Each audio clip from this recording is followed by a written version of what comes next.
ঘুষকরা বালিকা বিদ্যালয় ছাত্রী সুস্মিতা রায়। মায়ের উৎসাহেই ৩ বছর আগে কিক বক্সিং শেখার শুরু।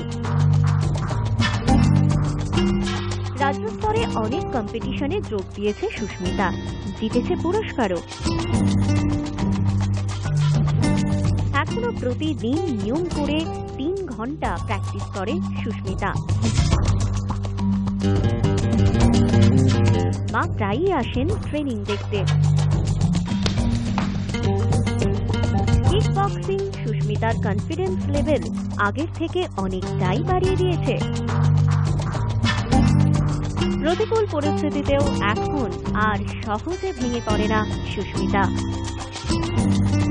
আমি কন্যাশ্রী, আমি আত্মরক্ষা করতে জানি।